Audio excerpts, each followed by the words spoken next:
Today, after a quick summary of last week's episode, John and Henry shed light on the importance of the role we play and the responsibility we have in shaping our children to become mindful adults.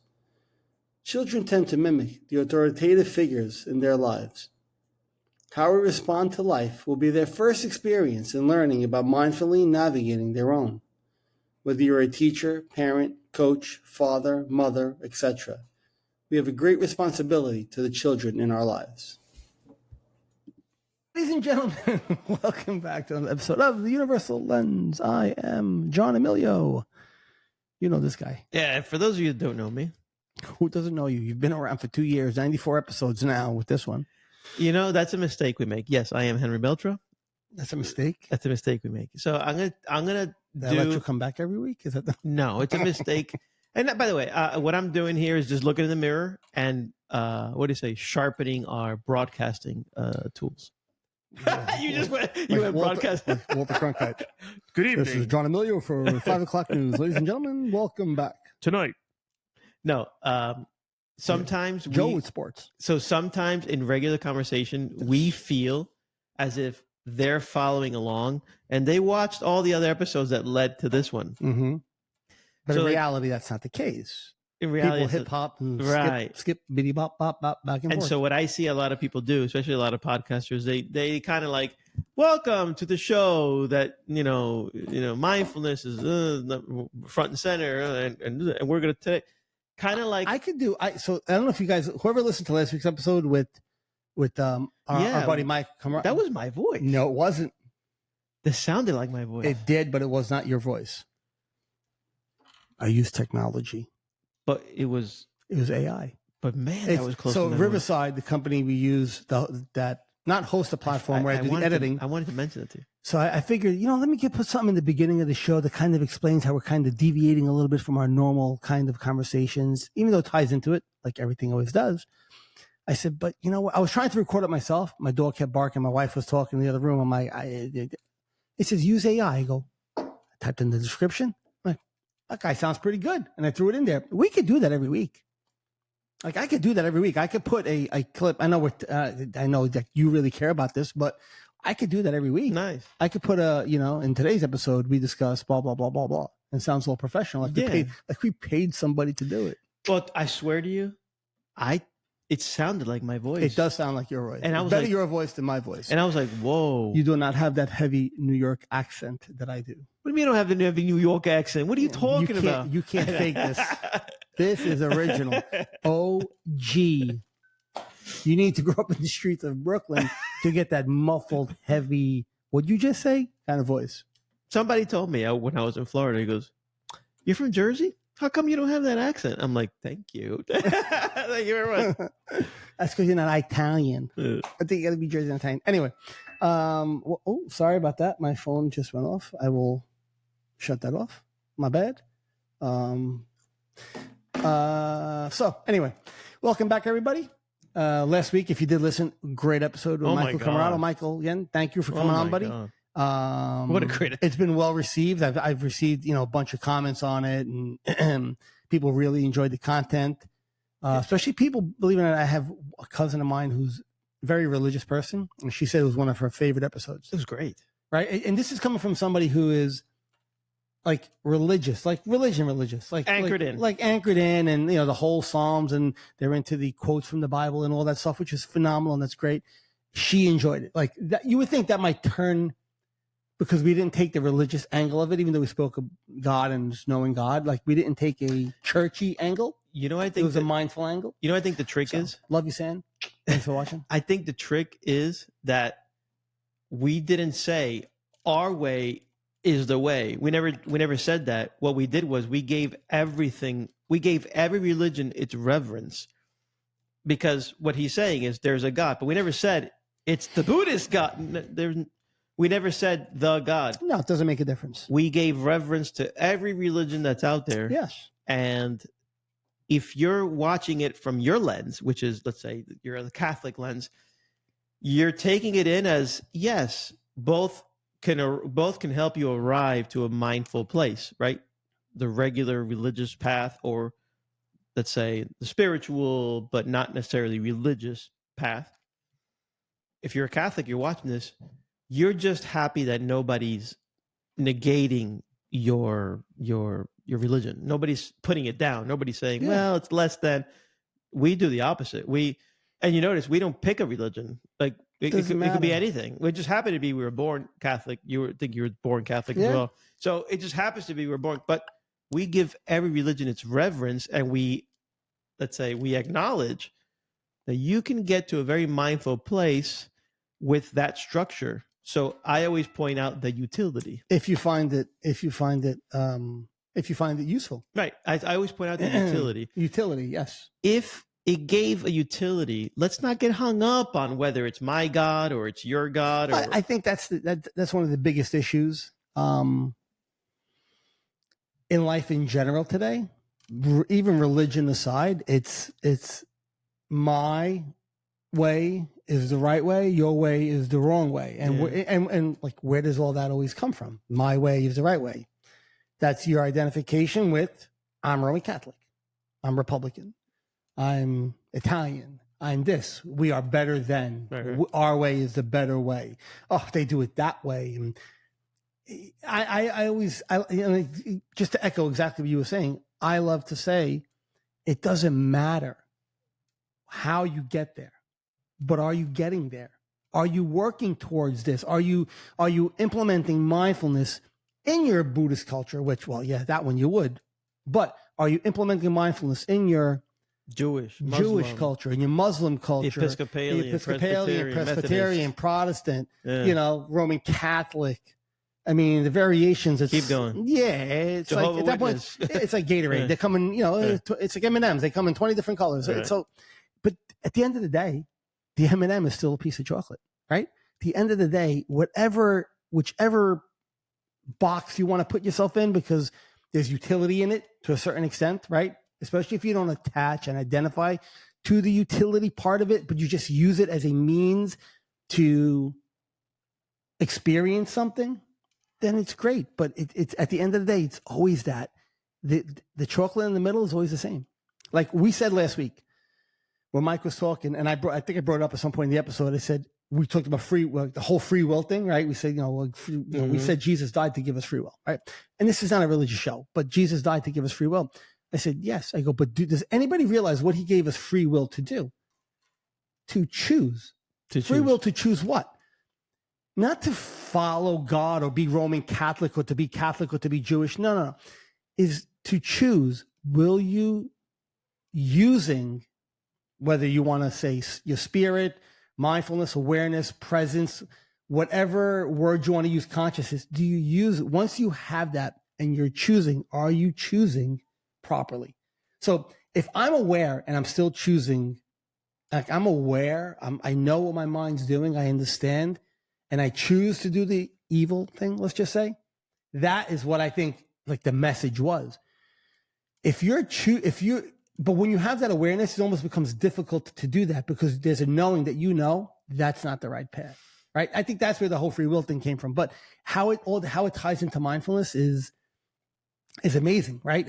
At the base of it all, at the heart of all these different things that we speak about, it always comes back to this one thing that's been around for eons, and it's the relationship you have with your thinking mind, which is this awareness so you get to see your thoughts, see your emotions, see everything that happens in our body, be aware of it, understand, and then you unlock a higher intelligence. And it's not that it makes you smarter, like book-wise. When I say higher intelligence, it unlocks something that gives you the ability or the utility to make choices properly in life for the benefit of not just what I want, but for the benefit of people around you. Yeah, almost humanity. It's humanity. Really, but that's what it's based on, because once you take the I, the ego, the I out of it, right, it becomes more of a where we live as a community. We're people, we're a species that we thrive in communities, right? And we could thrive properly if this was implemented more and more. So it really does a lot for relationships. Like, you may not be, and when I mean you, I mean, the person next to you. It doesn't have to be you, John, but like you're next to somebody, they may not be in a quote unquote proper state of mind. going through something difficult, and all of a sudden, whatever it is that you said, hey, excuse me, are you using that at the gym or whatever? Yeah. And they go, and you get some Triggered. yes, you get some Whatever. asshole like.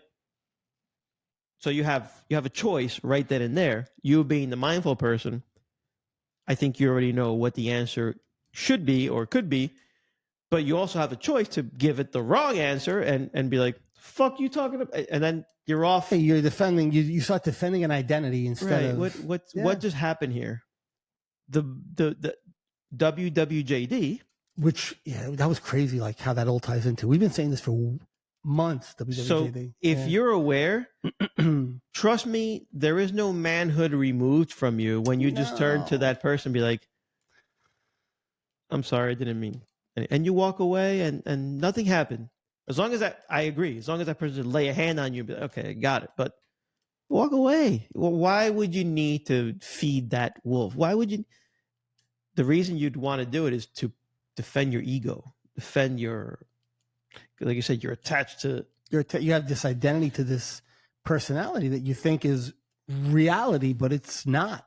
You realize once you practice what we practice, you realize that you have the choice to not engage. And when you don't engage, it feels great. On your end. On my end. But the perception of the other person, remember, and this is one thing I love to speak about on the show, is the perception of the other person when you are aware, you cannot control. You cannot control if that person is going to perceive you as standoffish, right, or you're hiding something, or why aren't you answering? Because normal, everyday society has taught us defend, dig in, defend. Who are you? Argue. Double down. Go. Me and you. Come on. We're going to hash this out.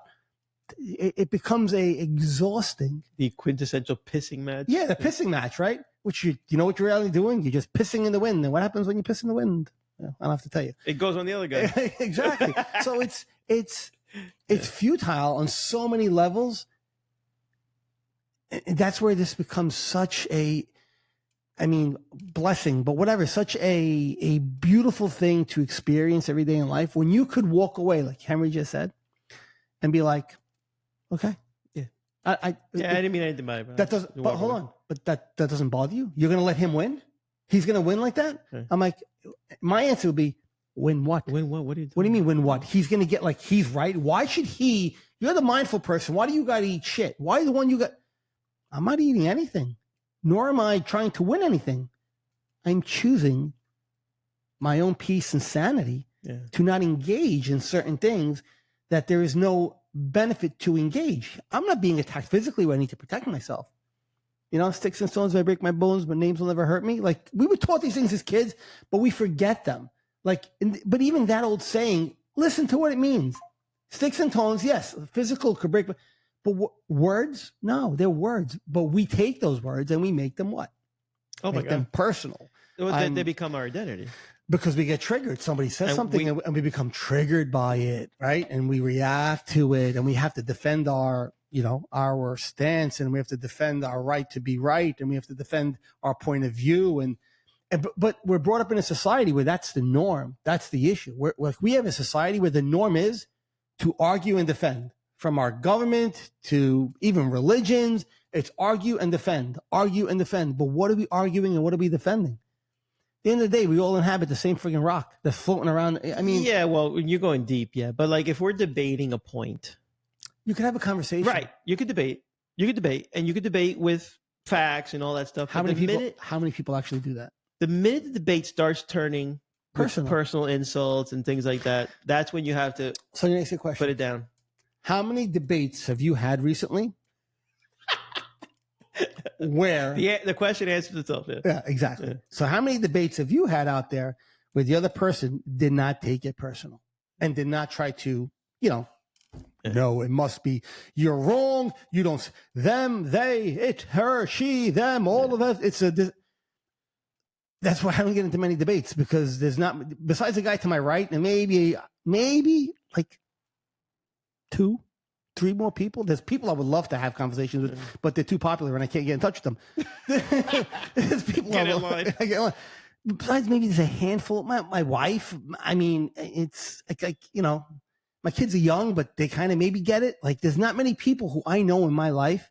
A couple of friends possibly who they would not take it personal, and it wouldn't become a conversation of, oh, well, this is going to crap, and this is the worst, and they did this, and they destroyed that, and you guys don't understand, and the left and the right, and this, and the Jews, and the Christians, and the Muslims, and it's like, what has anybody accomplished ever with doing any of that?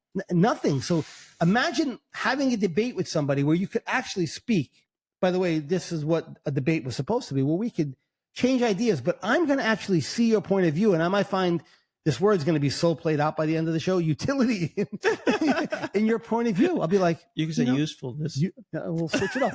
Usefulness in Henry's point of view. I could be like, and I've done that before. I have the capacity now. I'm taking every word you're saying that's stuck in my head now. Sorry. I have the capacity now to have a conversation with somebody and actually say, you know what? You're right. Yeah. That was right. Yeah, it was good. I misread that whole thing.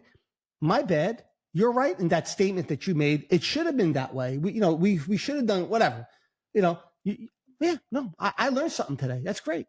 Instead of coming up with an excuse to why we're not right, why I'm right, but or it's we were having a beautiful debate, and it wasn't a debate. It was just you were telling your side, I was telling my side, and then I said to you, and I forgot the hell we were talking about. When was this? Months ago. Oh. And then I said to you, 5 minutes ago. and then I said to you, I said, you know what? That's a blind spot I had. Remember? I don't know if you remember that. I do remember. We were actually in Greece, sitting outside having a cigar, and politics came up. Yeah. And we were able to speak about politics. And I said, that's a blind spot. I gave you that. So, and politics, I'm super anchored in, and I'm super identified, right? Super. Well, I know in other words, I know I can. You know that part of you that right. you know that there's a part of you that has that bias. So I also take this opportunity to say, guys, we're human at the end. So you hear us talking about what's the right thing in WWJD, but we're human. And there are times where, we, as you slip on a banana peel, and God, you knew better, but you still, it's not the end of the world. It's not, you noticed that you flew off the handle. Just recognize that you did it. Okay. Apologize if you need to, because you probably, if you're in the wrong, sure, yeah, you could absolutely, and you could correct course because you realized what you'd done. It's one thing that you did it once and you realized it and you come back and you correct course. I want to continue to be mindful. I don't want it to happen to me again. And you're doing well. And there's another thing, just scrap this whole mindfulness thing, and just forget about it. That's another world. But let yourself be human. It's okay.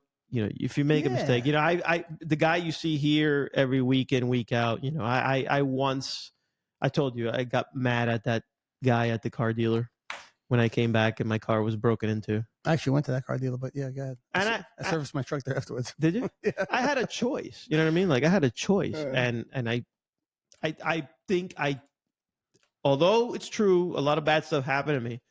I just know that I don't want to act that way. That's it. Simple as that.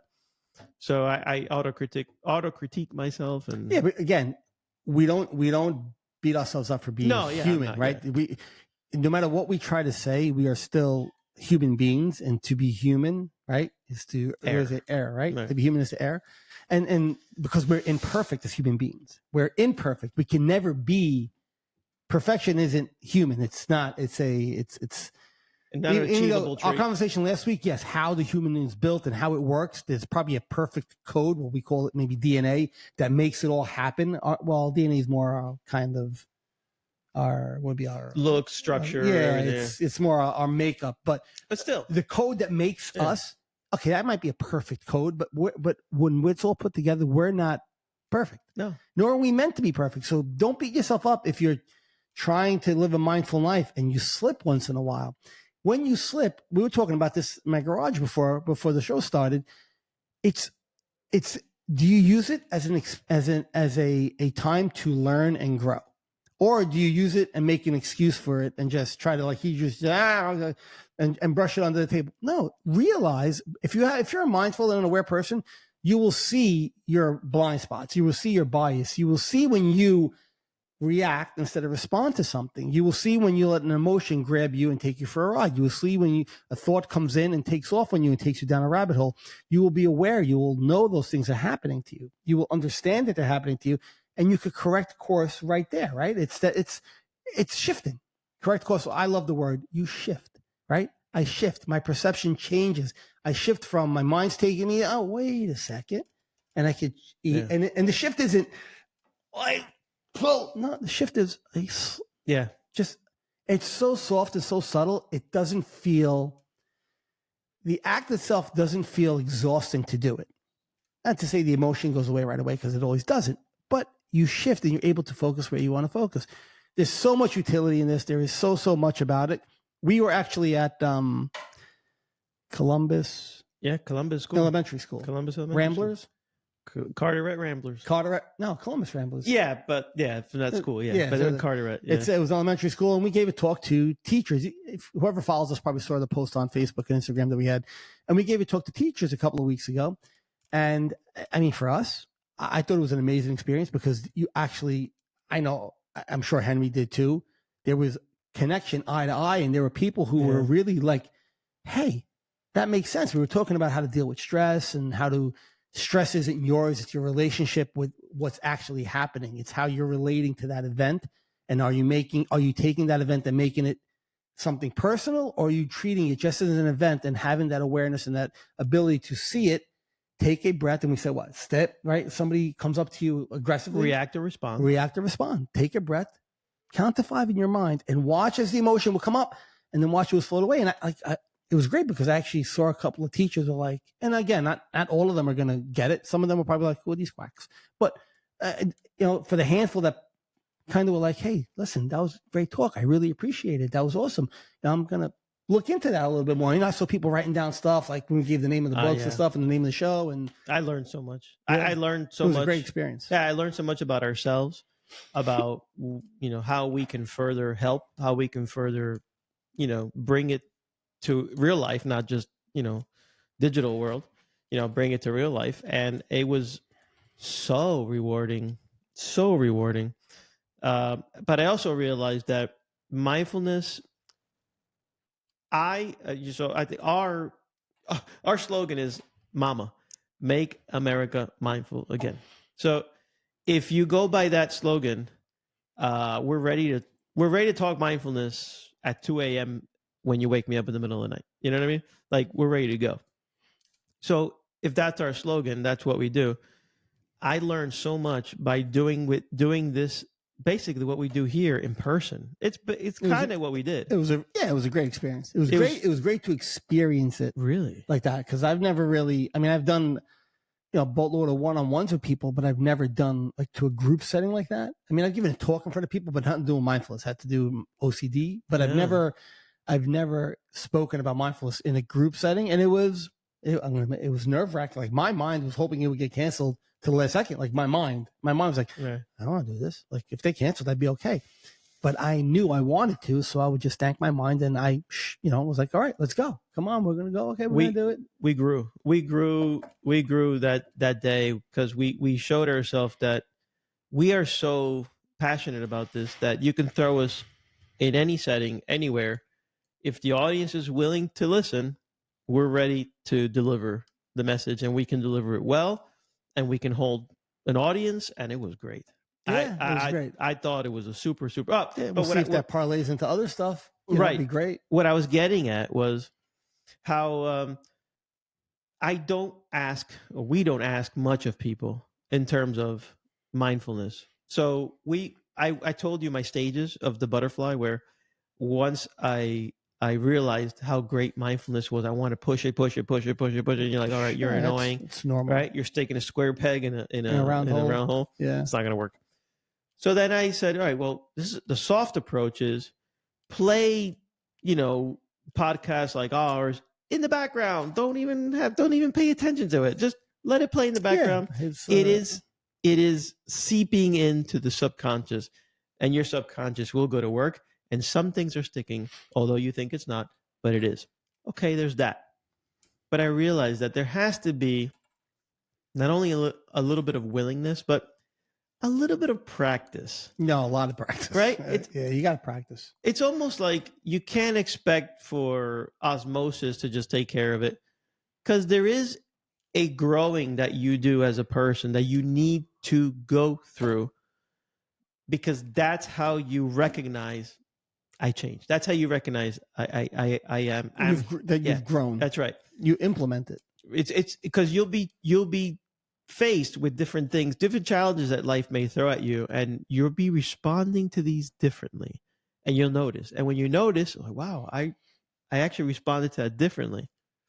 The beginning, you're going to have a clear choice, and then you pick the better one, and then the next one, the choice kind of makes itself, because you always have a choice. But I'm just talking about you gravitate more. You shift and you gravitate more to a more beneficial answer, choice, response, whatever the situation is. Yeah, and absolutely. not all challenges are equal either. Some are heavy, some are light. The trigger could be a pinprick, or it could be a full-on kick in the nuts. Right. It depends, right? I mean, and those triggers, when they come, human response is going to be the human response. But if you have the ability to see it, that human response, you don't react. You have a response. I should say, you don't have that human reaction. You have a response. All of a sudden, you're able to just see things differently, see things with clarity. You see things so much better. And by being that person, the person next to you eventually, and this is one of the things we told the teacher, right? When we were talking about it, said, when you don't react to that person, and then they come at you again, and you don't react to that person, and look, you might have people who are so unconscious, they don't even see it, but you'll notice a majority of the times, if you don't react and you we hold space. I will say that in the coaching world, we've said that too. You hold space for the person. It means you actually give them space, and you don't crowd into them by reacting and going at them. That person starts to mirror you all of a sudden. They start to look at you, and they all of a sudden, they start to mirror and imitate what you're doing, and they come down. And all of a sudden now you're able to have a conversation with that person, because you're not giving them an amplifier to plug into. You're like, no, nothing here, right? So the people around you start to change immediately, even if in small increments. There starts to be a change in that person. Even if that person would normally fly off the handle, now they're just less so. And then next time, even less so. And maybe they never get to the point where you are, because everybody experiences or implements this or wants to practice it differently. Like for me, it's a daily way I live my life, because I know that living in that world, it's a clown car in a rat race, and that's not what I want to be. Not that I'm not productive in doing things, yes, but that's not what I want to be. So the people around you start to mimic that. And you start to see the change in your children and your family members. And again, it's not for everybody. There are going to be people who they're just so unconscious, so tied into what they think and what they believe. Their belief systems are like just rocks, and you can't it can't be shattered. It can't be broken. They have this veil of like the dark curtains. What do they call them? Blackouts. When you want to sleep. Blackout shades. The blackout. Some people just have blackout shades in front of them, and they cannot see the light through it. Other people, those blackouts become a darker veil, a lighter veil, and over time they get to, and some people get to that full awakening where they just experience life completely differently. Other people don't. But on some level, everybody around you becomes more aware, more of a conscious person walking around, realizing that the things in their head aren't, even if 2 out of 10 times they respond, instead they would react 10 out of 10 times. Right now, 2, 3, 4, 5 out of 10 times they're actually responding and not reacting. That's better. So the benefit for everybody around you is amazing. Is so amazing. And there's so many avenues to get there, whether you want to do, like we've told some of the teachers, you could meditate, mindful actions during the day. Whatever you do, be mindful of what you're doing right now. Take this, and what that does, it replaces the story of what you're doing with actually experiencing what you're doing. That's like mindfulness 101, right? That is experiencing life as it happens. That is what mindfulness is, right? People think it's like this, you get this Shangri-La, all of a sudden, oh, wow, this is beautiful. Nothing will ever bother me again. when you're dead. Absolutely nothing will ever bother you again once you pass from this body. But until then, no, you're going to have challenges, but you just relate so differently to them. So different. So yeah, that was great. That was a great time for me. I know for those, I enjoyed it. For those who haven't put the pieces of the puzzle together, I'll directly tell you. So you might be saying, well, what the hell are you doing talking to teachers?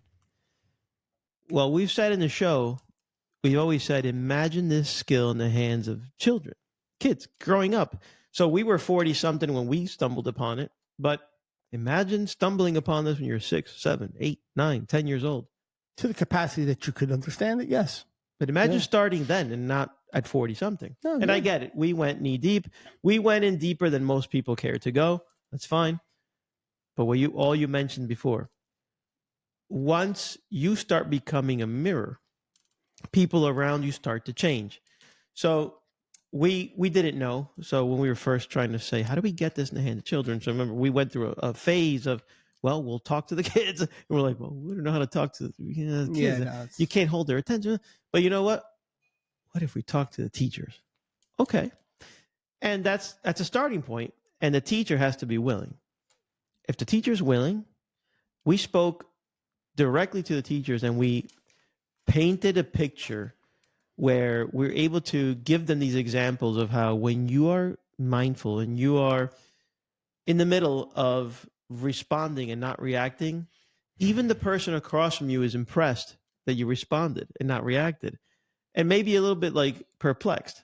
That's all good, because that shows you're beaming. You're signaling the right signal. Kids are much more intuitive than we give them credit for. And I'm going back even to when they're babies.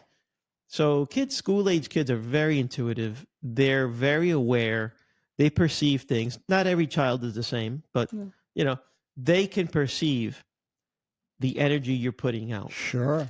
And not only does the life of the teacher improve because that teacher has capacity now, and the teacher doesn't drown in a glass of water, whereas before, literally, that same kid that never pays attention is getting up again, unannounced. He didn't raise his hand. My God, I got to stop the class. Jesus.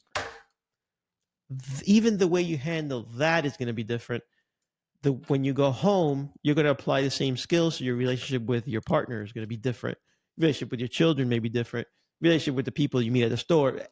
Basically, everything around you starts to be affected in a positive way because you have this skill. And you come back to the WWJD. I always say mindfulness helps you act like in the Catholic world, and I think in every world, everybody knows the story of Jesus. You act so much like Jesus that it's great. I mean, if we look at Jesus as the great example, you really do respond. What decisions would a person like that make? And again, you're human. You're human. So yeah, I did say some bad, nasty words at one time. Yeah, okay. I can't be Jesus. But the closer you are to how he acted, if that's the net effect, you're doing great. You're doing great. Your mind is much more at ease. You don't sit and fester over things like you used to do. No, you allow things to flow through you a lot easier, a lot smoother.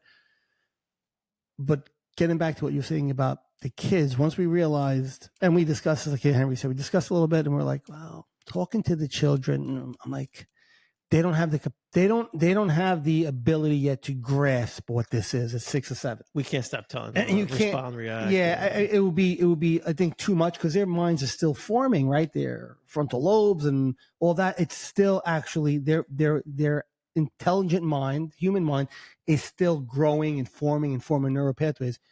So that's why I think it's really important, because what do kids do most? Who do they mimic? The people that they're with the most. Kids learn by listening, hearing, and mimicking the adults around them, right? People go, you're so much like your father. Why am I so much like my father? Because of my DNA? No. When I was born, I wasn't going to be like my father, let's just say, or like my mother. I became like that because I saw the way they acted. I saw the things they said. I saw the way they moved and did things. And all of a sudden, I start mimicking what they're doing. I mimic I mimic my father's, the way he sits. I mimic the way my father talks. I mimic the way my father, I'm just using my father. The way my father would, defend a stance, or my father would, do this or do the other thing. That has nothing to do with the way I was born. It has to do with what I saw as a child, what I absorbed as a child, and then what my mind said, okay, this is how we act. This is our compass. This is how and that's done naturally. And that's unnaturally. So imagine, and this isn't to say parents are doing it wrong. No, they're not. But imagine you implemented this into your life, and now your child sees you acting a certain way. WWJD, right? Mm. Making decisions like that, making decisions that aren't, egoic, meaning all about me, or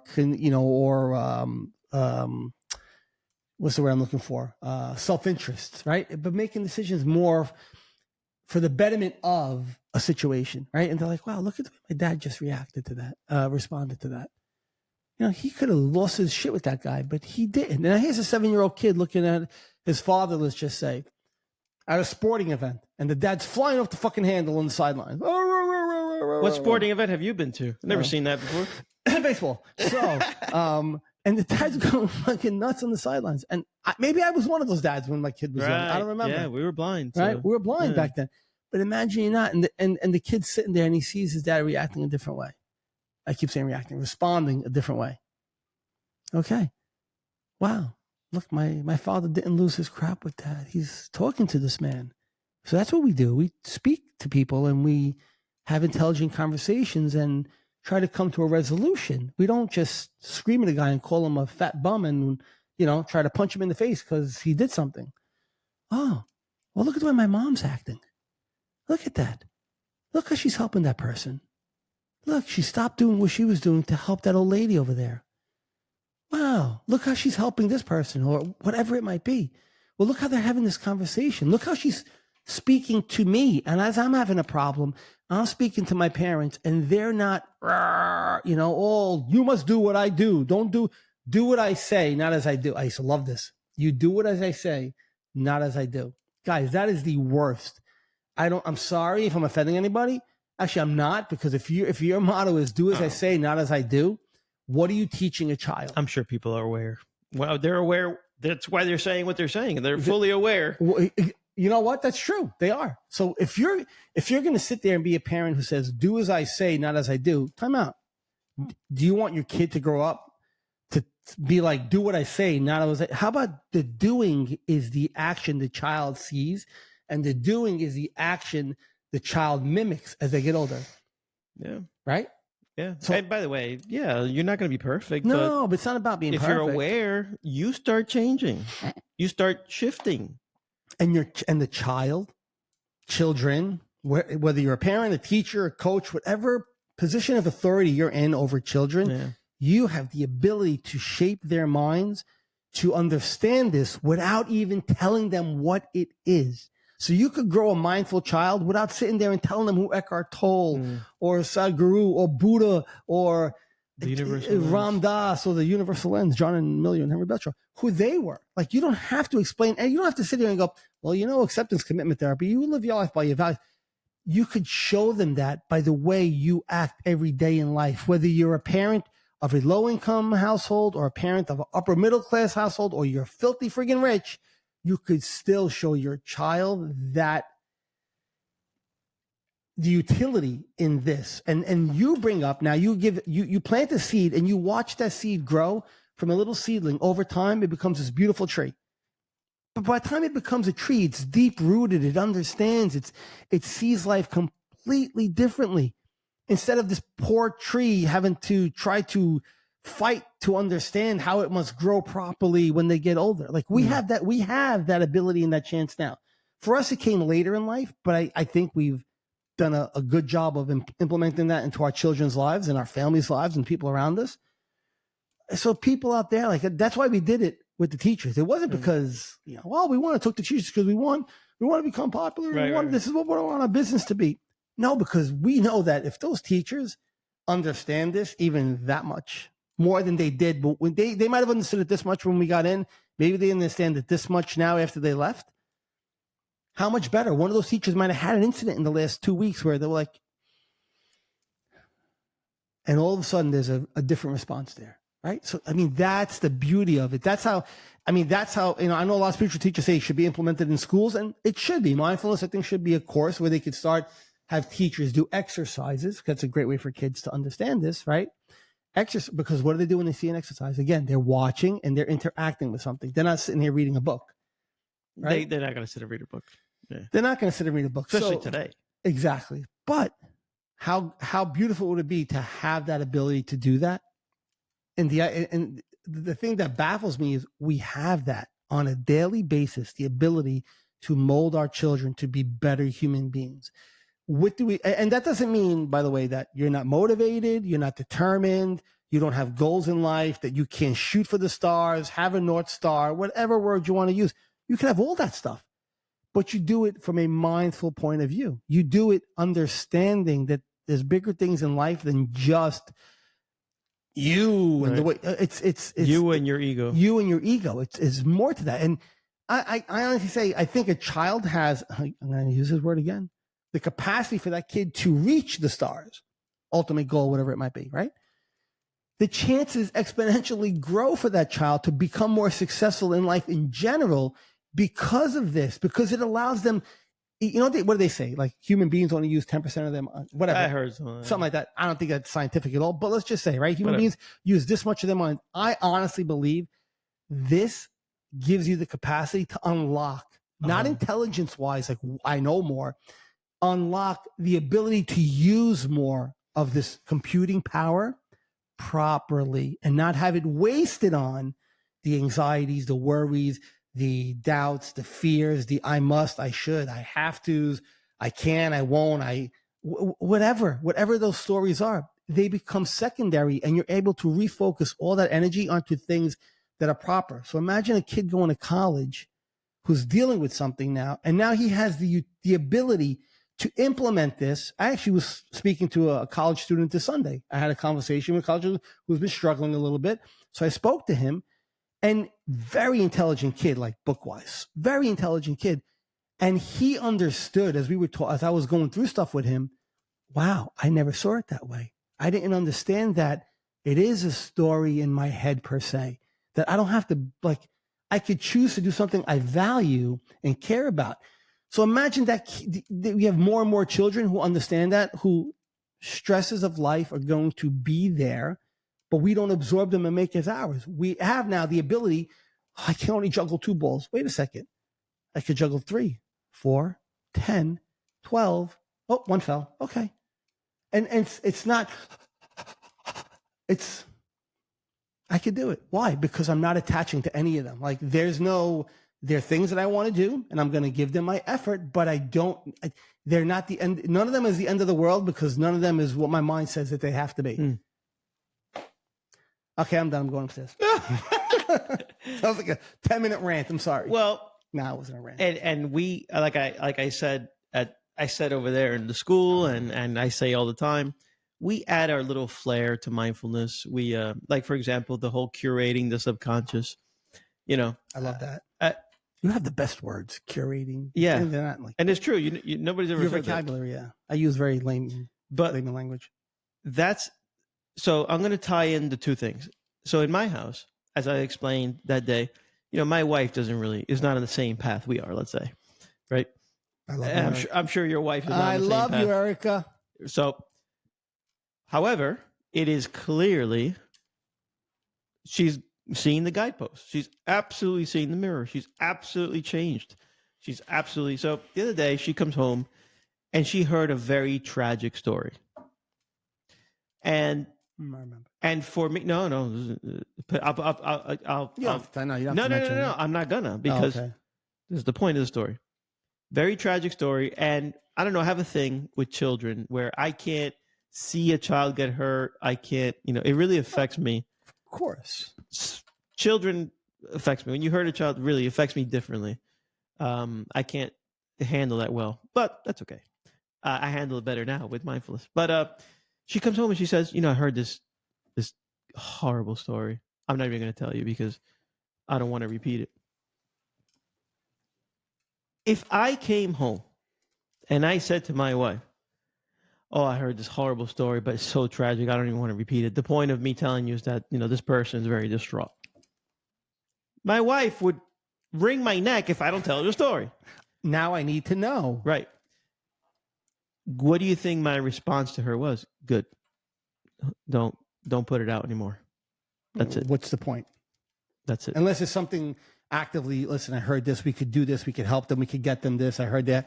Okay, I think that's different, right? But if it's just, did you hear? But there's nothing that we could do, and you just want to, what do I need We're to hear? We're doing nothing for ourselves. We're doing nothing for the person who was affected, and even the people around him. If it's just repeating a story, as I said, but if there's a reason, like, hey, did you hear?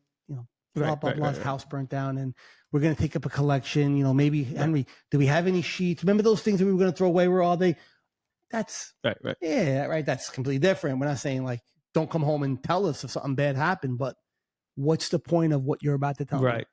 So all that becomes part of what you live, and you're very careful about it, because what ends up happening is you start to realize just how important this thing is. And you don't want to fill it with, negative stuff that you don't want to fill it with, because as it is, you walk around life. Things are being thrown at you whether you want to or not. It's just you're living life. You're driving the car. You're going to work. Things are happening. You're interacting with people. Things are being said. So some things you can't help but goes in the subconscious. I get it.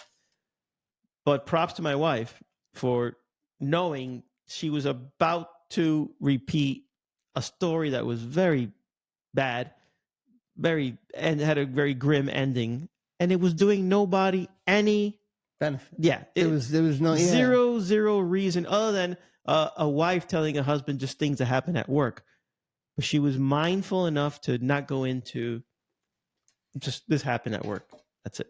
That's where it stopped. That's where it stopped. And you have the other end of the stick where you're not going to tell me. No, I said, yeah, better off. And that's where this comes into play, because now you have the ability to be able to make that decision and that choice to say, there's no benefit in what you're about to tell me. Right? And it's not I don't want to know, I don't care. Right. No, it has nothing to do with that. There's a difference between something we can take action on and do, or we're just repeating a story to repeat a story, which is called gossip, right? Right. Or did you hear? And that doesn't serve any purpose. Now, the less you do that in your home or my home, what happens to your kids? They see it. And they start immediately distancing themselves from it in their own social environment. Now they're like, my daughter shies away from gossip. Like, okay, everybody likes their kids. They like to hear a story. It's counterintuitive, really. It's counterintuitive. But like, I want nothing to do with drama. Like, how many 18-year-old girls do you hear say that? I'm hoping there's a lot out there, but I don't know. Like, Yeah. Like, there's no, like, my mental capacity does not want to be wasted on that. And, I love my daughter. She's got other things that we could work on. But besides that, like, so even small things like that, I never told my daughter, drama is bad. Stay away from gossip. It's no good for you. No, never said anything like that. Yeah. I might give cues, maybe hints, little insights. But over time, where does that come from? Well, this is the way she was born. No, she was born with a mind that didn't understand anything. She was born like every other blank kid. Blank slate. And we formed them. We, parents, teachers, friends, grandparents, aunts, uncles, coaches. You are the ones that show these kids how to act in the social environment, how to treat other people, how to respond to certain situations. That's where they learn it from. And also at 25 years old, they grow up and they're mindful without ever maybe picking up an Eckhart Tolle book or ever taking a yoga class or ever sitting through a meditation. And if they love doing that, that's what I call, it's the cherry on the top. Like, you love those mindful activities and you enjoy doing them on top of being a mindful person, Chandler Bing, could that be any better? I mean, it's. Well, I got to say, one of the most rewarding chats I had with my son, Just a few weeks ago, Cook or my older son Yeah. cooked, and cooker? and I was basically helping him out during a very stressful moment, and I said, look, mindfulness. You see what it's done for me in my life, and I pointed to the tenet of mindfulness of no complaining, no gossiping. I said, if you noticed, I stopped or reduced the complaining and the gossiping in the house. It's in the book. And you know what he said? He goes, oh no, we've noticed. And when he goes, yeah, me and Bertus, my eldest son, me and Bertus talk about it all the time. Those aren't their names, by the way. Yeah. That's what I love. Yeah, Actually, so- Enrique and Alberto. And so if they talk about it, they noticed it. What do you think is going on in their mind now? Now that is an imprint for them, and Without picking up a book, without maybe watching a YouTube channel, right? that's an imprint. That is something that, as long as you keep it up and they're able to physically see how, the things in your life that cause you stress, they're still there. They're, you still got to tend to the things you got to tend to, but Of course, you're life doesn't stop. you're dealing with it very differently. Whereas, I could come home and cry the blues and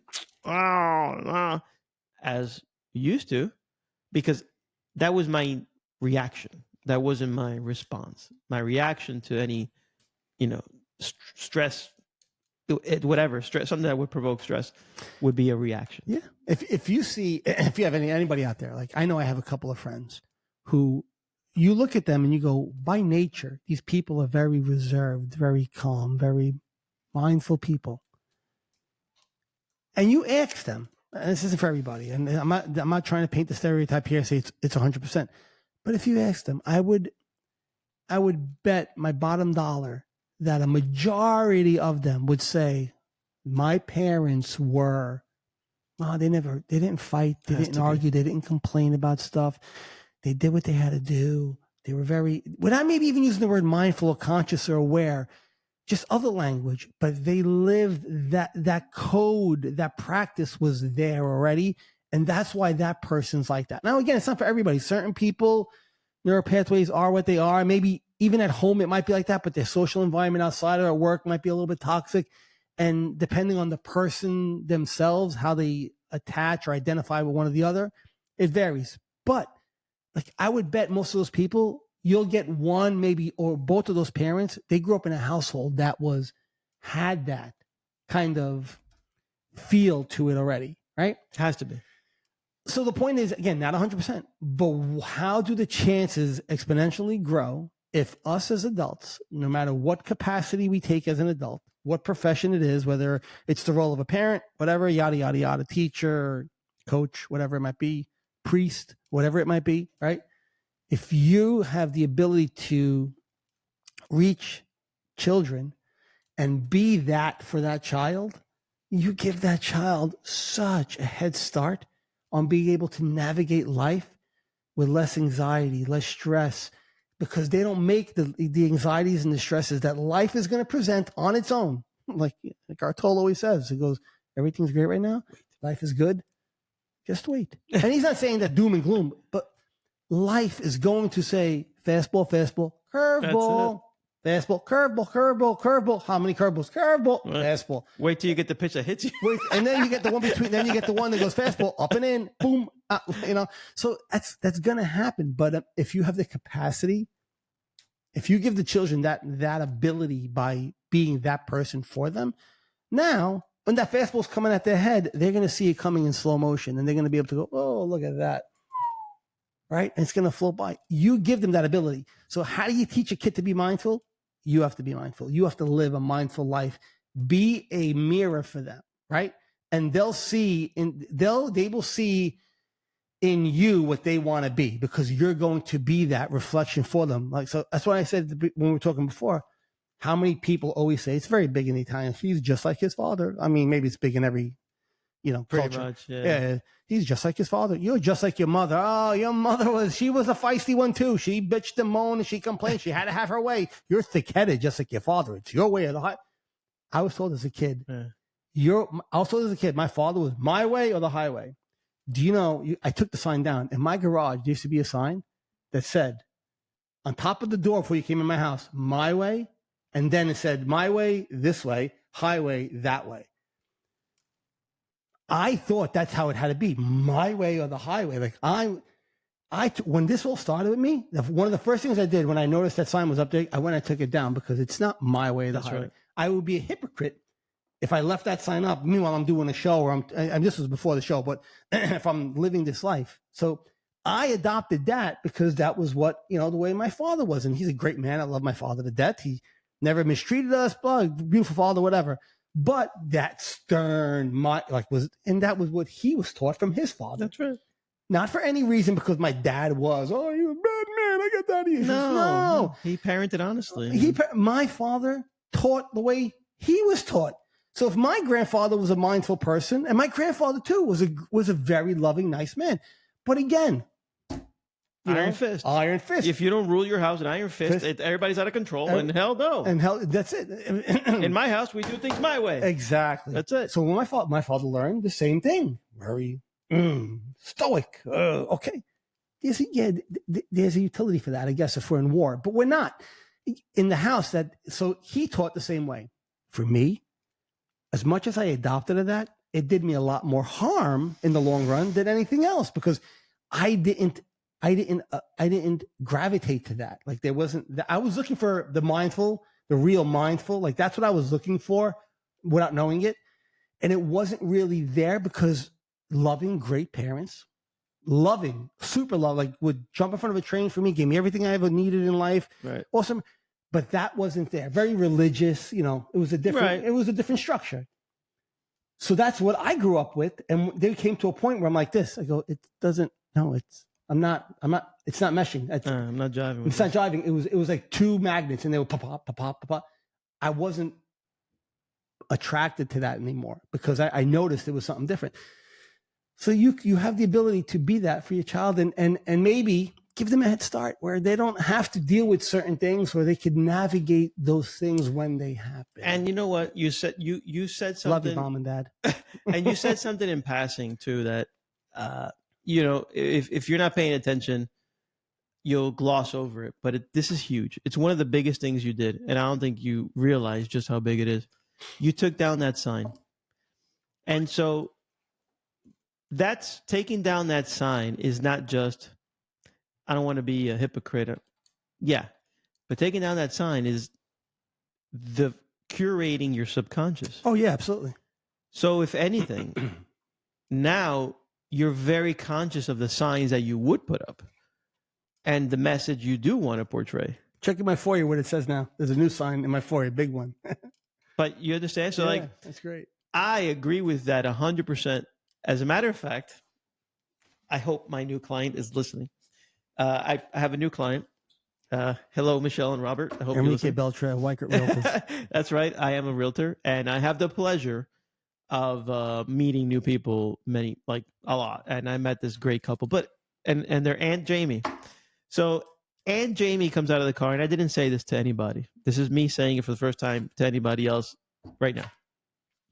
She gets out of the car, and so I wear this bracelet that you gave me. Oh, yeah, the positive vibes. It says positive vibes. Yeah. Her sweater said, think positively. Oh, okay. And I was like, that's great. So that's the kind of thing that you want to, first of all, I'm very hyper aware of these things. Oh, because you're in tune with it now. Yeah, absolutely. But these are the things you want to put in your subconscious and you're curating. So you're taking down the sign. It says, my way or the highway. Because although you may not be with it, that is a constant feeding into your subconscious that I don't want to act like that. So I don't even want it to feed my subconscious by mistake. It's gone. I don't need that. And you could do that. It's a very small step in your life. You could do that with things that you see now. Perhaps you've changed. And the other thing that you did and I did too, and I think the fact that we did it when we did it holds some more weight. Our kids were older. When they saw us, they weren't, 4, 3, right? They saw us suffer. And I'm sure that made them worried and suffer. And then they saw us transcend it. That I think is impactful. So the other day when my son says that he talked to my other son, and that means I have 3 kids. They all talk, and they talk behind their back. Obviously, I'm sure you did with your sisters. I'm sure Talk behind their backs. talk about your parents. I still do. No, I'm joking. You see what I'm saying? So yeah, like, of course, the kids. very common. Yeah. Did you And- see with Dad? No, what's good? Is Dad okay? What's he going through? Right. Everything all right? Of And course. I you know, I It's had concern at certain points. I had a day. I had I had one night where I just water in my eyes, and I grabbed my both boys, and you know, my daughter and my wife sit on the other. And I said, I promise you, I'll be fine. Like, I don't ever want to go through that stuff again. But that happened. And I think that's super impactful because they were older. They were able to see it, appreciate it, you know. But you don't have to get there, is what we're saying. You know, if you just adopt it lightly, slowly, but surely, and the child grows up 2, 3, 4, 5, 6, 7, and you are doing the best you can with your wife or whatever, your partner, to basically help that child see the guideposts, the mirrors of, you know, WWJD or a mindfulness approach. Sure. Wow. That's going to be a hell of a human being down the road, independent of what career, accolades they have. career, It's not whatever. It's not about that. It's Like- really not. People, I know people are like, what do you mean? It's not about your success in life is not measured by what you accumulate or what goals you accomplish. It's measured by how you live your life. I'm going to preface that with this. That's my take on life. My success is not measured by how much I achieve and accomplish. My success in life is measured by how I live and experience my life and how I affect the people around me. That's it. Punto finito. Done, finished. Yeah. I agree. I mean, right? I agree. Wow. No, we're about normal. Boy, oh boy. No, we're about normal time. Remember, we had a few minutes of shenanigans before we started. Shenanigans, we were bullshitting when we first started recording. So We the always do. clock's got like 5 minutes of crap on it. We always do. All right. So so if you can, as always, like, subscribe, comment. If you don't want to Share. comment, that's fine. Share. If there's anything we could ever do, let us know. Reach out. Yeah, we had a great time with Carteret. It's evolving. It's evolving. Big shout out to the people that head that school. Mei Ling principal. Mei Ling Cardenas, incredible. Karen Jones, incredible. You ladies are basically pioneers. I applaud you. I give you great props and respect for what you did by Giving the teachers that opportunity. you really, Yeah. I mean, That's and not not to many mention, people, not many people will do that. not only did you give the teachers, you gave it to us. You opened the door for 2 people that we could have been 2 clowns for all you know. You know, we still are. But my wife, who teaches in that school, came back with some crazy positive feedback. Yeah, which was always, it's always nice to hear that, obviously, right? That what you did had a positive impact on the people that you did it to. It really, it's one of these moments that really, they touch you. And I was like, wow, that's beautiful. Very nice. Yeah. So if anybody out there hasn't, I mean, listen, at the end of the day, our intention is to do what we do, and how we do it is our way of doing it, right? We have our own flair and our own taste on it. You know, it's a lot of the things that I speak about in the book is kind of how we talk about this on a daily basis. So yeah, I mean, we had a great time. Maybe we'll go back someday to that school. Maybe not. Maybe there'll be another school or Sure. another group. Who knows? If anybody's ever interested in that, let us know. That's something we grow. As we do it, we grow. So I enjoy doing it twofold. I grow as a person because it makes me uncomfortable to do it. By the way, I was uncomfortable too. It makes me uber uncomfortable to do that. And when I'm uncomfortable is when I know I could grow, right? There's the reward of me being uncomfortable is I'm going to grow as a person one way or the other, right? Being able to apply this mindfulness while my nerves are at a 12 because I don't like speaking in front of crowds. I never have. But the more I do it, the more I grow. So I'm like, I enjoy it. twofold. One, it's a great exercise for me in practicing mindfulness, and two, the benefit other people get from hearing it. So when you connect with people, it's crazy. Yeah, it's listen, a different feeling. I've always said one of the biggest joys I get is when I have a conversation with somebody and they give you that one word or that nod of a head or that makes sense. And all of a sudden you're like, okay, that door's cracked open. Now, what you do from here is on you. I'm here to help you if you want, blah, blah, blah, whatever, stuff like that. But that's where it's phenomenal. So and there is a teacher, one specific teacher, which I'm not going to call out, who basically told my wife, these guys made a big difference in my life today. It was what I needed. And, to that teacher, thank you. I know you're listening, and believe me, your words reached us, and we feel the same way. Yep. So thank you. Awesome. Good. That was us. We're good. I'm good. Let's land this puppy. Seacrest out. No, I'm joking. All right, guys. Thanks again for joining us. Hopefully everybody enjoyed today's show. If so, please, the best thing you could do for us is share. And because when you're sharing, you're caring, and you're giving somebody else an opportunity to learn a new way to see life. So until next time, Universal Lens, we love you guys. Hashtag mama. Be good, people. Yeah, forget that. Peace.